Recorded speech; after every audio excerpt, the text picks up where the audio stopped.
네, 안녕하세요. 하프 모의고사 34회차 해설 강의 시작하겠습니다. 자, 본론부터 들어갈게요. 자, 1번 문제가 좀 좋은 문제였죠? 실내 보호 원칙과 관련해서 비과세 관행에 대한 판례 설명으로 옳지 않은 것은 비과세 관행이라는 게 행정청의 공적인 견해 비명, 과세하지 않겠다. 이걸 있었어요. 그럼 납세 의무자가 그러한 비과세 관행을 신뢰했겠죠? 그런데 공적인 견해 비명에 반하여 새삼스럽게 그동안 비과세했던 걸 싹 다 모아서 과세한다? 그럼 실내 보호 원칙 위반이 문제가 되겠죠. 동그라미 1번은 좀 상관없는 내용이죠. 과세 처분을 하면서 장기간 세액 산출 근거를 부기하지 않았다. 이거 이유제시하자죠? 납세자가 자진 납부했다고 할지라도 이유제시하자는 치유되지 않습니다. 동그라미 2번이요. 동그라미 2번과 3번을 묶어주실까요? 비과세 관행이 성립되었다고 하려면 객관적인 요건. 동그라미 2번이 객관적인 요건이요. 상당한 기간에 걸쳐 과세를 하지 않은 객관적 사실. 이것만으로는 부족합니다. 몰라서 과세 못했다. 그럼 나중에 알게 되면 과세하면 되는 거잖아요. 동그라미 2번은 그래서 객관적 사실만 갖고는 안 되고, 동그라미 3번이요. 비과세 관행의 성립을 위해서는 과세관청이 스스로 과세할 수 있음을 알면서도 어떠한 특별한 사정 때문에 과세하지 않는다는 의사가 있고, 이와 같은 의사는 명시적 또는 묵시적으로 표시되어야 한다. 이건 뭡니까? 비과세의 의사죠. 주관적인 요건입니다. 동그라미 2번의 객관적인 요건과 동그라미 3번 주관적인 요건이 모두 충족되어야 됩니다. 동그라미 4번이요. 과세관청이 비과세 대상에 해당하는 것으로 잘못 알고 일단 비과세 결정을 했단 말이에요. 첫 번째 줄에 잘못 알고라고 나왔죠? 잘못 알고.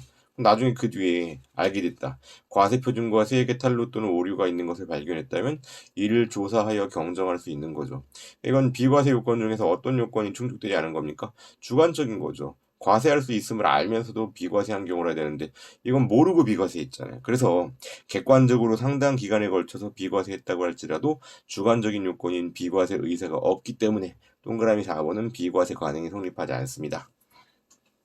2번이요. 다음 중 복효적 행정행위에 대한 설명으로 옳지 않은 것은, 복효적 행정이라는 게 일방에게는 수익적인 효과를, 또 타방에게는 침익적인 효과를 발생케 하는 행위를 말합니다. 동그라미 1번이요. 기존 시내버스업자는 시외버스 사업을 하는 자에 대해서 시내버스로 전환함을 허용하는 사업계획 변경 인가처분을 했다. 그럼 시외버스 사업자에 대해서는 수익처분, 기존 시내버스 사업자에 대해서는 침익처분이겠죠. 그런데 이게 운송업이잖아요. 운송업. 운송업의 경우에는 기존 업자에게 법률상 이익이 있죠. 강학상 특허니까. 동그라미 2번이요. 처분 등을 취소하는 판결에 의해서 권리 또는 이익을 침해받은 제3자는 소송에 참여하지 못함으로써 판결의 결과에 영향을 미칠 공격 또는 방어 방법을 제출하지 못했다. 그럼 귀책 사유가 없는 경우에 재심 청구가 가능하죠. 동그라미 2번은 여러분 제3자 재심 청구에 대한 설명입니다. 어떤 거 생각하면 돼? 연탄 공장에 대한 영업허가 처분이 있었고, 인근 주민이 연탄 공장에 대한 영업허가 처분 취소 소송을 제기해서 승소 판결이 확정됐단 말이에요. 근데 그 와중에 연탄 공장 주인이 전혀 연락을 못 들었어요. 그래서 인근 주민이 제기한 연탄 공장에 대한 영업허가 처분 취소 소송에서 소송 참가를 못했단 말이에요. 나중에 판결 확정되고 알았다니까. 내가 참가했으면 결과는 달라졌을 거야. 내가 참여 못한 것에 나한테 귀책 사유가 없어. 그러면서 제3자 재심 청구가 가능하다는 얘기죠. 그러니까 제3자 재심 청구는요, 제3자의 소송 참가랑 연결시켜 생각하셔야 돼요. 동그라미 3번은 법조문 내용이니까 그대로 알아둬봅시다. 행정심판위원회는 필요하다고 인정하면 그 심판 결과에 이해관계가 있는 제3자에게 그 사건 심판에 참가할 것을 요구할 수 있고, 요구한다래. 이 요구를 받은 제3자는 지체 없이 참가 여부를 위원회에 통지해야 된다. 이게 여러분 어렵다 그러면 상당히 어려운 내용인데요. 법원은요, 제3자의 소송 참가 직권으로 할 수 있거든요. 그런데 행정심판위원회는요, 제3자의 심판 참가를 직권으로 못해요. 강제로 참가시킬 수 없다고요. 그래서 여러분 행정심판법에서 여러분 행정심판위원회의 직권이 안 되는 거 기억하셔야 돼요. 직권이 안 되는 거. 변접참조요. 변접참조. 나와 있는 그 제3자 심판 참가라고요. 그러니까 직권으로 참여를 못 시키고 다만 참가하라고 요구할 수 있을 뿐입니다. 그러면 이 참가할지 안 할지에 대해서 해당 제3자가 자신의 의사를 행정청에게 통지해야 되는 것이고, 그럼 동그라미 3번 상당히 어려운 내용입니다. 이거 여러분들 제 앞글자 정리사항 한번 보시게 되면요, 행정심판법상 행정심판위원회의 직권이 불가능한 경우 변접참조, 제3자와 행정청의 소송 참가라고 나와 있어요. 그 부분 보도록 하세요. 동그라미 4번이요. 행정소송법은 제3자요 행정행위에 대해서 제3자도 집행정지를 신청할 수 있는지에 대해서 규정은 없어요. 규정은 없지만 인정되긴 합니다. 이거 어떤 거냐면은 연탄공장에 대한 영업허가 처분에 대해서 인근 주민이 제3자인 인근 주민이 영업허가 처분 취소 소송을 제기하면서 판결 날 때까지 연탄공장 가동을 중단시키기 위해서 집행정지를 신청하는 경우를 생각하면 돼요. 그 다음에 3번이요. 다음 재량행위에 대한 설명으로 옳은 것은 동그라미, 옳지 않은 것은 X표로 바르게 나열하는 것은 기억이요. 재량행위에 대한 사법 심사 방식은 그 다음을 보세요, 여러분. 법원이 사실 인정과 관련 법규 해석 적용을 통해서 일정한 결론을 도출한대요. 이건 기속행위에 대한 사법 심사 방식이죠. 기억은 틀렸고요. 리뉴 경찰 공무원에 대한 징계위원회 심의 과정에 감경사유에 해당하는 공적 사항이 제시되지 않았대요. 뭐 잘못을 저질러서 징계를 받는 건 맞지만 그 전에 잘해서 표창을 받은 적이 있다. 이거는 여러분 어떻게 돼요? 이건 심사 대상에 포함시켜야 되는 거죠. 그 징계 양정이 결과적으로 적정한지와 상관없이 공적 사항이 제시가 되지 않았다. 이런 경우에는 절차를 준수하지 않은 것이기 때문에 절차상 하자가 존재하고 따라서 위법한 징계 처분입니다. 리뉴 뭐 부관을 붙일 수 없고 붙였다고 할지라도 무효이다. 이건 기속행위에 대한 설명이죠. 그러니까 디귿도 틀렸고. 그래서 옳은 것과 옳지 않은 것을 올바르게 나열한 것은 XOX니까 동그라미 4번이죠. 4번 보겠습니다. 행정계획의 사법적 통제에 대한 설명. 사법적 통제라는 게 뭡니까? 법원이 통제한다는 얘기죠. 그럼 법원은 뭘 통제합니까? 광범위한 계획재량의 일탈, 남용이 있는지 여부를 판단하죠. 그래서 동그라미 1번. 행정계획에 대해 사법적 통제를 할 때는 계획재량의 중요한 의미를 가진다. 계획재량의 일탈, 남용이 있는지 없는지 여부. 그럼 제가 동그라미 1번 얘기하면서 답을 2번, 동그라미 2번 답도 했네요. 계획재량은 재량행위 일종인데 법치국가적 한계가 있다. 그러니까 재량권에 일탈, 남용이 있으면 안 된다는 얘기죠. 동그라미 3번. 이 형량명령이라는 게 계획재량에 대한 통제에 있어서 특유한 법리죠. 이익형량하라는 얘기죠.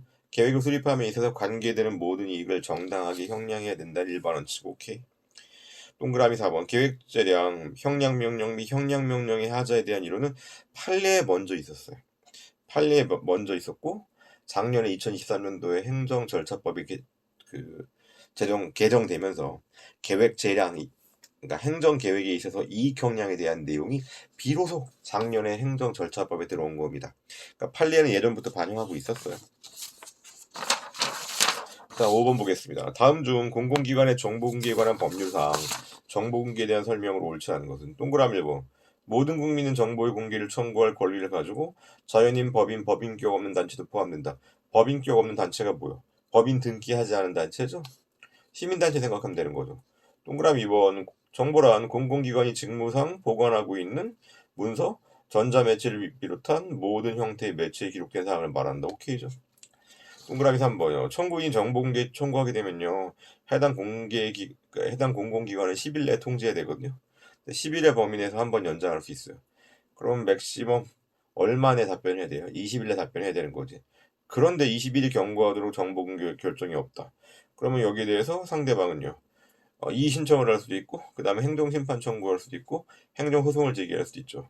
행정심판과 행정소송의 경우 기간이 얼마예요? 90일이죠. 처분이 있음을 안 날로부터 90일. 그런데 당해 공공기관에 이의 신청하는 건 30일 내요. 그리고 여러분 이의 신청은 불복 절차이기 때문에 문서를 해야 됩니다. 동그라미 4번. 정보공개 청구인이 공공기관에 대해서 정보공개를 청구했다가 거부 처분을 받은 것 자체가 법률상 이익의 침해입니다. 그 이유는 정보공개 청구권은 모든 국민에게 헌법상 알 권리에 터잡아서 인정되는 권리이기 때문에 별도의 개인적인 이익, 별도의 관련된 이익을 있을 걸 요구하지 않습니다. 자, 6번 보겠습니다. 행정강제의 일종인 이행강제금에 대한 설명으로 옳지 않은 것은 동그라미 1번이요. 여러분, 이행강제금은 의무 이행의 강제이기 때문에 의무를 불이행한 사람을 상대방으로 하는 거거든요. 그럼 동그라미 1번이요. 이행해야 될 행정법상 의무의 내용을 초과하는 것을 불이행 내용으로 기재한 이행강제금 부과 예고서에 의해서 이행강제금 부과 예고를 한다면 이 이행강제금 부과 예고를 계고라고 생각하시면 돼요.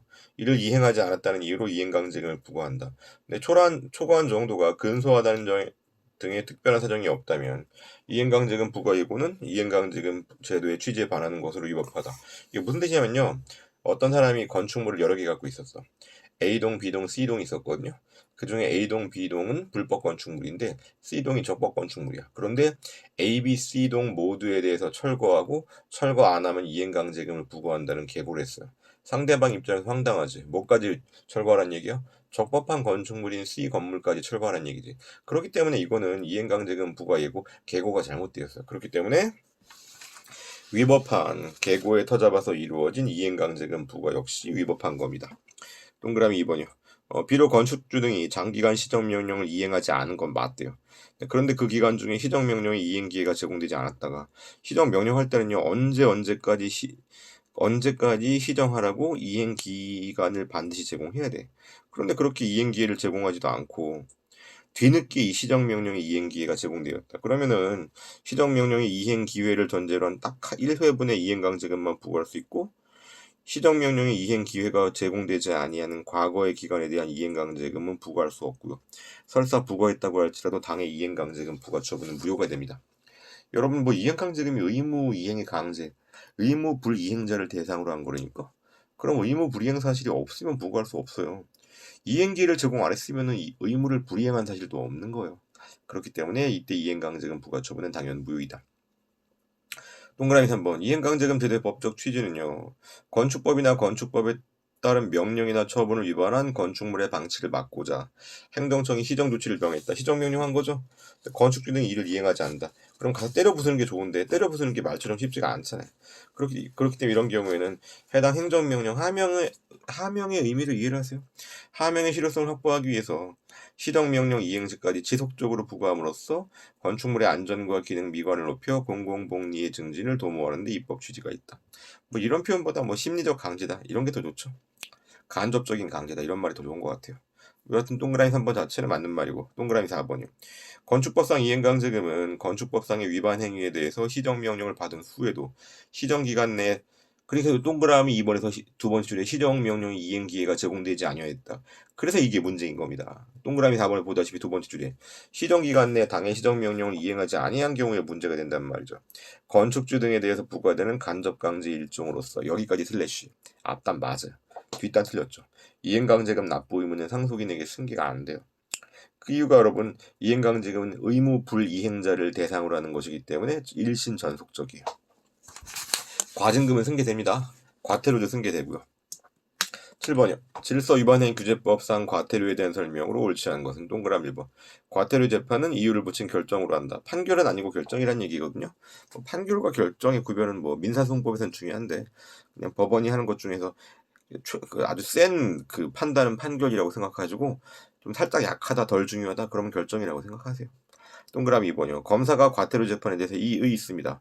즉시 항고를 했다. 그럼 이 항고는 집행정지 효력이 있어. 집행정지 효력이 있다는 얘기는 무슨 뜻이냐면요. 법원이 과태료를 100만 원을 부과했어. 원래는요. 행정청이 1000만 원 부과했었거든요.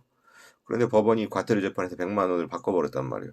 여기에 대해서 검사가 즉시 항고할 수 있죠. 그럼 100만 원이라는 그 법원의 과태료 결정은 확정되지가 않아요. 즉시 항고 효력이 있거든요. 즉시 항고했으니까 어때요? 2심 법원이 다시 판단하겠죠. 2심 법원 판단 결과 나올 때까지 100만 원으로 줄어든 내용의 법원의 과태료 결정은 효력이 없다. 그러니까 집행정지효가 있는 겁니다. 동그라미 3번이요. 행정청은 당사자가 의견 제출 기간 내에 과태료를 자진 납부하고 잘못했어요 이렇게 얘기를 하는 경우에는 과태료를 감경할 수 있겠죠. 행정청 입장에서도 빨리 받는 게 좋잖아요. 동그라미 4번이요. 하나의 행위가 둘 이상의 질서 위반 행위에 해당한다.